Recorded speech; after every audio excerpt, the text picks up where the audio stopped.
कैसे हैं आप? मैं गौरव स्वागत करता हूं आप सभी का आपके इस चैनल आपके वर्मा जी पे। पिछले लगभग आज से एक दिन पहले मैंने आपके साथ में शेयर किया था कि किस प्रकार से आपके इंट्रेंस की क्लास होगी और आज आपका ये पहला वीडियो है। लगभग आपके एग्जाम से पहले टारगेट है हमारा कि मार्च आते आते जो आपका ये फरवरी समाप्त होगा और मार्च 10 मार्च तक आपका बहुत सारा कंटेंट आपका अवेलेबल होगा। खास करके हम लोग अपने पिछले वर्ष के कंटेंट को समाप्त कर ले, उस तरह का प्रयास रहेगा। तो ये एक पहला छोटा सा प्रयास है। यहाँ पे आप जिस तरह की प्रतिक्रिया को दीजिएगा, जिस प्रकार का आपका रिस्पॉन्स मिलेगा, उसी प्रकार से आपके आगे की भी कार्य होगी। तो आइए शुरुआत करते हैं। आज हम लोग अपने पिछले वर्ष जो आपके ऑनलाइन एग्जाम में आपके प्रश्न आए हैं 6/6/2023 सामाजिक अध्ययन का यहाँ पे प्रश्नों को हम लोग देखेंगे। एक बार समझने का हम लोग प्रयास करेंगे। कुछ ऐसे प्रश्न के साथ मैंने कंटेंट भी डाल दिया है जो कि आपके लिए एक प्रकार के नोट्स का भी काम करेगा और कोशिश मैं करूंगा कि इस तमाम कंटेंट को मैं आपको एप्लीकेशन पे बिल्कुल निःशुल्क अवेलेबल करा दूं। जैसा कि मैंने आपको पिछले वीडियोज में बताया था कि डीलेट एंट्रेंस की तैयारी करें बिल्कुल निःशुल्क, तो मैं आपके टीच एक्स्ट्रा वाले एप्लीकेशन पे हो सके तो इसके पीडीएफ को भी बिल्कुल निःशुल्क में प्रोवाइड करने का प्रयास करूंगा, जो कि आपको देखने को मिलेगा बहुत जल्द। तो आइए सर्वप्रथम आपकी जहां भी आस्था हो, जहां भी आपकी विश्वास हो, एक बार आप ईश्वर को याद कर ले कि हे ईश्वर, आप जहां भी हैं अपनी असीम कृपा हम सब पे बनाए रखें, ताकि आने वाले दिनों में हम सभी लोगों का परिणाम बेहतर नहीं बेहतरीन निकल कर आए। यही ऊपर वाले से प्रार्थना है, यही ऊपर वाले से दुआ है। सबसे पहला प्रश्न आपके स्क्रीन पे सामाजिक अध्ययन का है। आई होप आपको क्लियर दिख रहा होगा। पहला प्रश्न है आपका, पोखरा नगर किस देश में स्थित है? तो पोखरा, आप में से बहुत सारे मित्र हमारे घूमने भी गए होइएगा, और पोखरा नगर कहाँ स्थित है आपका? तो नेपाल में स्थित है। ऑप्शन नंबर ए इसका क्या हो जाएगा? बिल्कुल करेक्ट आंसर होगा। परंतु इसके साथ में कुछ कंटेंट को जानना अति आवश्यक है। आंसर तो आप में से बहुत सारे मित्रों को पता होगा, अर्थात पोखरा नेपाल के पश्चिमी भाग में स्थित एक प्रसिद्ध पर्यटन स्थल है। क्या है आपका? पोखरा जो है सो हमारे नेपाल के पश्चिमी भाग में स्थित एक पर्यटन स्थल है। यह भारतीय उपमहाद्वीप के नागरिकों के लिए एक लोकप्रिय विदेशी घूमने का स्थान भी है। अर्थात आप लोग बोलते हुएगा, अगर हम लोग सभी लोग बिहार से बिलोंग करते, नहीं कहते हैं ये कहाँ है भाई, ये तो गए हैं फॉरेन घूमने, कहाँ? तो नेपाल घूमने। पोखरा अपने अद्भुत प्राकृतिक सौंदर्य, झीलों, पर्वतीय चोटियों और शांतिपूर्ण वातावरण के लिए क्या है? विख्यात है। अर्थात पोखरा अपना नेपाल के पश्चिमी भाग में स्थित एक बड़ा ही प्रसिद्ध पर्यटन स्थल है। आइए, किस वर्ष रूसी क्रांति ने आर्थिक लोकतंत्र की नींव को मजबूती प्रदान की? देखिए यहाँ पे क्या पूछ रहा है कि किस वर्ष। जब भी आपके एग्जाम में आपके पूरे टोटल 20 प्रश्न में से 2 से 3 ऐसे प्रश्न होंगे जो कि आपके डाटा आधारित होंगे, फैक्ट आधारित होगा। कहने का अर्थ हुआ जहां पे आपको तिथि और दिनांक का कार्य करना पड़ेगा। अर्थात प्रश्न संख्या 2 आपके स्क्रीन पे है, जल्दी से इसका आंसर बताइए। किस वर्ष रूसी क्रांति ने आर्थिक लोकतंत्र के नींव को मजबूती प्रदान की? आंसर क्या हो जाएगा आपका? Option number A 1917। परंतु आइए हम लोग जानते हैं कुछ रूसी क्रांति के बारे में।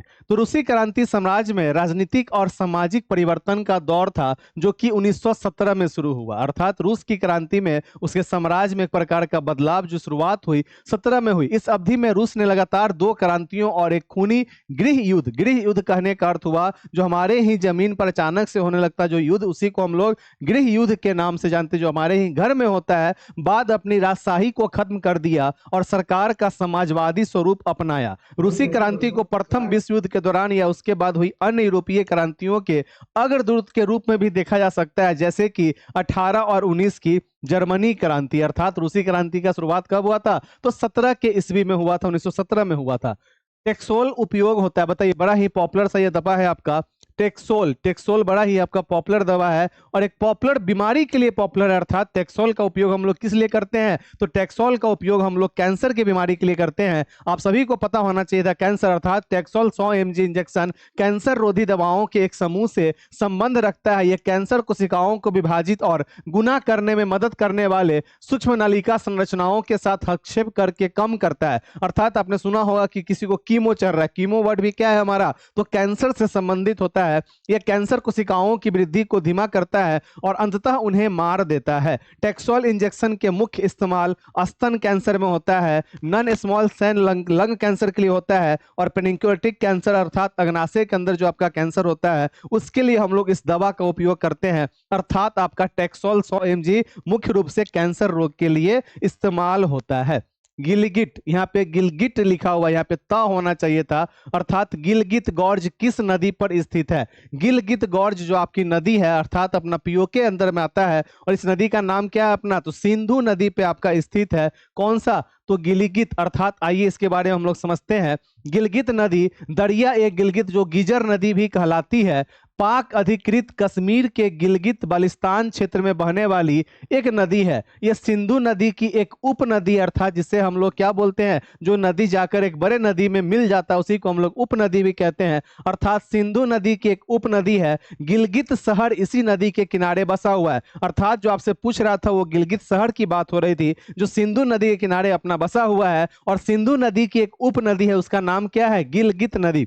गिलगित नदी 12,200 फुट की ऊंचाई पर स्थित संदूर झील से शुरू होती है, अर्थात संदूर झील कहाँ है? तो ये भी आपका कश्मीर में ही है, होती है। और आगे चलकर इसमें पहले दाईं तरफ से गिजर नदी और फिर बाईं तरफ से हुंजा नदी भी मिलती है, अर्थात यहाँ पे गिलगित नदी जो है सो दो नदियों का क्या है? संगम भी है, अर्थात एक तो अपना गिजर हो गया, दूसरा अपना हुंजा नदी हो गया, राइट। प्रश्न संख्या 5 आपके स्क्रीन पे, अखिल भारतीय किसान सभा का गठन। अरे सिंपल सी बात है, अखिल भारतीय किसान सभा मैंने आपको पिछले वर्ष भी पढ़ाया था। अच्छा सॉरी, आप लोग तुम्हारे नए मित्र हैं। अखिल भारतीय किसान सभा, यहाँ पे आपके अधिवेशन की बात होती है। 1936 के लखनऊ अधिवेशन में आपका हुआ था क्या? तो अखिल भारतीय किसान सभा का गठन, अर्थात 11 अप्रैल 1936 को भारतीय राष्ट्रीय कांग्रेस के लखनऊ अधिवेशन में कुछ कांग्रेस साम्राज्यवादियों के साथ अखिल भारतीय किसान सभा का गठन किया गया था। इस गठन के अंतर्गत अर्थात सहजदानंद को इसके पहले अध्यक्ष के रूप में चुना गया था। अखिल भारतीय किसान सभा के गठन के साथ बिहार प्रांतीय किसान सभा की इसकी भी एक प्रांतीय इकाई बनाई गई, अर्थात सिंपल सा आपसे अगर पूछेगा कि बिहार प्रांतीय किसान सभा एक प्रांतीय इकाई बनाई गई कब? तो आपका 11 अप्रैल 1936 को, जिस समय भारतीय राष्ट्रीय कांग्रेस के लखनऊ अधिवेशन में क्या हुआ था आपका? तो अखिल भारतीय किसान सभा का भी गठन किया गया था। कब? तो 11 अप्रैल 1936 ईस्वी को। प्रश्न संख्या 6, लोकसभा में बहुमत दल का नेता कौन होता है? अरे बउआ जी, लोकसभा में बहुमत दल का नेता कौन होता है? हमारे प्रधानमंत्री जी होते हैं, जो कि हमारे लोकसभा के बहुमत दल के नेता होते हैं। प्रधानमंत्री आमतौर पे लोकसभा में बहुमतधारी राजनीतिक दल का नेता होता है, उसकी नियुक्ति भारत के राष्ट्रपति द्वारा होती है। इस पद पर किसी प्रकार की समय सीमा निर्धारित नहीं की गई है, परंतु एक व्यक्ति इस पद पे केवल तब तक रह सकता है जब तक लोकसभा में बहुमत उसके पक्ष में हो, अर्थात जिसकी पार्टी उसकी सरकार, आपने ऐसा सुना होगा, अर्थात बहुमत की यहाँ पे बात हो रही है। प्रश्न संख्या 7, निम्नलिखित में से कौन सी फसल पेय फसल है? कपास आपका पेय है नहीं, गेहूं है नहीं, बाजरा है नहीं, क्या हो जाएगा आपका? चाय जो है सो एक प्रकार का पेय फसल है जिसे हम पीने का कार्य करते हैं। नेपानगर किस उद्योग के लिए प्रसिद्ध है? लोहा, चीनी, अखबारी कागज या सीमेंट उद्योग? तो देखिए नेपानगर आपने नाम सुना है कि नहीं सुना है? शायद ये मध्य प्रदेश में जो कि अखबारी कागज के लिए प्रसिद्ध है। नेपानगर अखबारी कागज उद्योग के लिए प्रसिद्ध है। नेपानगर मध्य प्रदेश राज्य में बुरहानपुर जिले में स्थित एक औद्योगिक बस्ती है। नेपा मिल्स लिमिटेड, जिसे पहले नेशनल न्यूज प्रिंट लिमिटेड के नाम से भी जाना जाता था, अर्थात आपसे पूछेगा कि नेशनल न्यूज प्रिंट लिमिटेड के नाम से जाने वाला अपना कौन सा था? तो नेपा मिल्स लिमिटेड। अर्थात अगर हम लोग पूर्ण रूप से प्रीवियस ईयर क्वेश्चंस को भी लगाने का प्रयास करें, और इस क्वेश्चंस के साथ में सिर्फ क्वेश्चन को नहीं, जो साथ में आपका मैं यहाँ पे कंटेंट भी दिखा रहा हूं, इस कंटेंट को भी अगर आप समझने का प्रयास कीजिएगा तो एक प्रश्न के आधार पे आपके 3-4 आपको कंटेंट देखने को मिलेंगे, जिसको आपको अपने कॉपी पे नोट डाउन करना और प्रैक्टिस करना है। कोई ऐसा नहीं है कि फिक्स टॉपिक बस उसी टॉपिक को हम लोग पढ़ लिए और एग्जाम में जाके धुआं उड़ा दिए। बस कंटेंट को देखते चलिए, हल्का सा आइडिया आपका होना चाहिए, ऑप्शंस को छांटने आना चाहिए, बिल्कुल आपका सही आंसर निकल कर आएगा। बिहार में अति जल दोहन किस तत्व का संकेंद्रण बढ़ाता है? देखिए बिहार में किसकी बात हो रही है? अति जल दोहन, बड़ा ही पॉपुलर सा क्वेश्चन है। आर्सेनिक होता है, अर्थात आर्सेनिक तत्व का क्या करता है? संकेंद्रण बढ़ाता है। किस देश में ओलंपिक खेल का विरोध नस्ल पर आधारित था? ओलंपिक खेल का विरोध नस्ल पर आधारित था, अर्थात जाति की यहाँ पे बात हो रही है। फिलीपींस, मैक्सिको, नीदरलैंड, क्या होगा आपका? तो मैक्सिको हो जाएगा। Option number B is the correct answer. प्रश्न संख्या 11, मीठे पानी का लगभग 70% डैश ग्रीनलैंड और दुनिया के पर्वतीय क्षेत्रों में बर्फ की चादरों और ग्लेशियरों के रूप में होता है? अलास्का, अंटार्कटिका, साइबेरिया या रूस? तो क्या होगा आपका? Antarctica. Option number B is the correct answer. आइए समझने का प्रयास करते हैं। पृथ्वी पे ताजे पानी का 68% से अधिक आइस कैप्स और ग्लेशियर में पाया जाता है, सिर्फ 30% ही भूजल में पाया जाता है। हमारे मीठे पानी का केवल 0.3% ही झील, नदी और दलदल के सतही जल में पाया जाता है। अर्थात यहाँ तक आपकी जो प्रश्न 11 तक आपके सारे टॉपिक हैं, हो सके तो एक मैं आपको रीजनिंग का भी एक वीडियो सुबह तक में आपको मैं प्रोवाइड कर दूंगा, जहां पे रीजनिंग के भी हम लोग 10 प्रश्नों को देखेंगे इसी प्रकार से, और रीजनिंग में आपके कंटेंट भी समझ में आएंगे। 10 नंबर में आपको 10 में 10 लेकर आना है, और हिंदी में आपको कम से कम 20 नंबर उठाना है। अर्थात 30 से 50 नंबर ऐसे आपको अपने कन्फर्म करना है जहां पे आपको ज्यादा मेहनत की जरूरत ना हो। इनमें से कौन सा वृक्ष पर्वतीय वन में पाया जाता है? अर्जुन, चेस्टनट, चंदन या शीशम? क्या हो जाएगा आपका? जल्दी से रिप्लाई कीजिए। तो इनमें से कौन सा वृक्ष पर्वतीय वन में पाया जाता है? पर्वतीय वन की बात हो रही है, आइए इसके बारे में हम लोग भी पढ़ते हैं। पर्वतीय वन में पाया जाता है अर्जुन बिल्कुल नहीं, चंदन बिल्कुल नहीं, शीशम तो होगा नहीं। एक बार आप लोग कंफर्म कर लीजिएगा, चेस्टनट ऑप्शन नंबर बी, इसके बारे में मुझे उतना आइडिया नहीं है, एक बार आप लोग कंफर्म कीजिएगा। इनमें से कौन सा वृक्ष पर्वतीय वन क्षेत्र में वन में पाया जाता है? Chestnut, chestnut. एक बार आप लोग कंफर्म करके बाद में कमेंट सेक्शन में कमेंट कर दीजिएगा। पटना का पुराना नाम क्या था? अजीमाबाद ही पटना का ही नाम था, कुसुमपुर भी पटना का नाम था, पाटलिपुत्र भी पटना का नाम था। अर्थात उपयुक्त में से तीनों आपका क्या होगा? करेक्ट आंसर होगा। पटना का पुराना नाम क्या था? पटना का पुराना नाम क्या था? जल्दी से आप लोग इस प्रश्न का भी अगर आप लोग स्क्रीनशॉट लेना चाहते हैं तो एक बार आप लोग स्क्रीनशॉट ले लीजिएगा। पटना का पुराना नाम क्या? तब तक मैं आपका पेड़ वाला भी एक बार कॉन्फर्म कर लेता हूँ। पुष्पपुरी भी कहते हैं, कुसुमपुर भी कहते हैं। पटना को हम लोग पुष्पपुरी और कुसुमपुर के भी नाम से जानते हैं। ठीक, पाटलिपुत्र, कुसुमपुरी, पुष्पपुरी और कुसुमपुर भी कहते हैं। तो अजीमाबाद पे एक बार मुझे संदेह है, कुसुमपुर और पाटलिपुत्र तो होगा ही होगा, और पुष्पपुरी अर्थात एक नाम और आप लोग ध्यान में रखिएगा, पुष्पपुरी। क्या बोलते हैं हम लोग इसको? तो पुष्पपुरी भी कहते हैं। पटना को हम लोग पुष्पपुरी के भी नाम से जानते हैं। इस चीज को आपको संज्ञान में रखना आवश्यक है। राइट। प्रश्न संख्या 14, थोड़ा सा मेरा सोशल साइंस लगभग क्लास 10th में हम पढ़े हुए हैं, तो काफी लंबा टाइम हो गया है, जिस कारण से मुझसे कभी कभी गलतियां बीपीएससी के भी पढ़ाने के क्रम में हो जाती है, क्योंकि यहाँ पे मैं 100% कभी कभी कन्फर्म नहीं रहता हूँ, और अपने उन तमाम गलतियों को एक्सेप्ट करना मुझे भली भांति आती है। क्यों? क्योंकि गलतियों को करके ही हम लोग सही करना भी सीखते हैं। मुझे इसमें कोई शर्म नहीं आता है। आप बता दीजिए, मैं बता दूं, दोनों लोग एक दूसरे के मित्र हैं, और एक मित्र दूसरे मित्र से कुछ भी सीख सकता है, और एक मित्र दूसरे मित्र के गलतियों को भी माफ कर सकता है और गलतियों को बता सकता है। गौरव ऐसे नहीं, ऐसे यहाँ पे ये पॉइंट होना चाहिए था। जनजातियों की सर्वाधिक आबादी कहाँ है? सिंपल सी बात है, जनजातियों की सबसे ज्यादा आबादी कहाँ पे अपना? तो अफ्रीका में। अफ्रीका में एक प्रकार से गरीबी भी है। आप देखिएगा यूट्यूब पे बहुत सारे आपके ऐसे वीडियोस दिखेंगे जहाँ पे ऐसे ऐसे सिटीज को दिखाया गया अफ्रीका का, जहाँ पे बहुत ज्यादा गंदगी, गरीबी, इस तरह का आपका वातावरण है। आप लोग यूट्यूब पर भी क्रॉस चेक कभी कभी करते रहिए। फ्री बैठिए तो रील्स से अच्छा है कि इसको देखिए। डैश में प्रकाशित ब्रूनलैंड कमीशन रिपोर्ट ने सतत विकास के बारे में, सतत विकास का मतलब क्या हुआ? ओवरऑल डेवलपमेंट की बात हो रही है, के बारे में विचार साझा किया, और इसे कैसे प्राप्त किया जा सकता है? अर्थात किस में आपका प्रकाशित हुआ था? तो 92, 77, 97 या 87?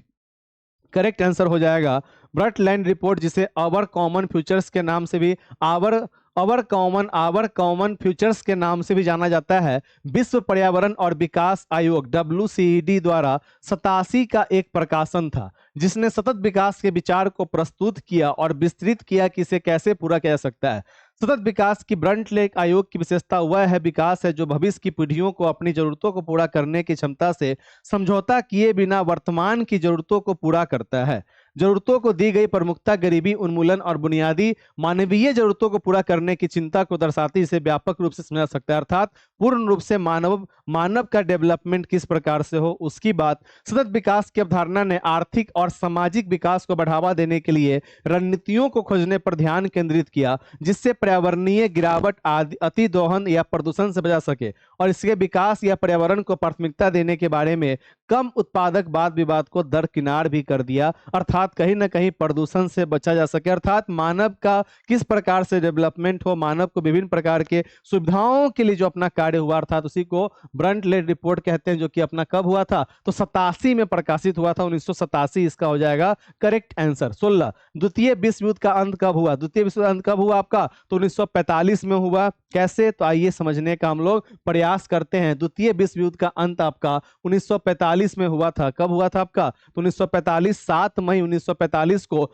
जर्मन सशस्त्र बलों ने मित्र राष्ट्रों के सामने बिना शर्त आत्मसमर्पण कर दिया। आत्मसमर्पण अगले दिन 8 मई को प्रभावी हुआ, अर्थात आपका जो ये समाप्त हुआ था कब, तो 7 मई 1945 को प्रभाव में कब आया, तो 8 मई को आया। द्वितीय विश्व युद्ध अधिकाधिक तौर पे यूरोप के अधिकांश हिस्सों में 8 मई को ही समाप्त हो गया। समय के अंतर के कारण सोवियत सेनाएं 9 मई 1945 को अपने विजय दिवस की घोषणा करती है। कब, तो विजय दिवस की घोषणा किसने किया, तो सोवियत सेनाएं, अर्थात सोवियत सेनाएं ने विजय दिवस की घोषणा कब हुई थी, तो 9 मई 1945 ईस्वी को किसने, तो सोवियत सेनाएं ने 9 मई को किया घोषणा।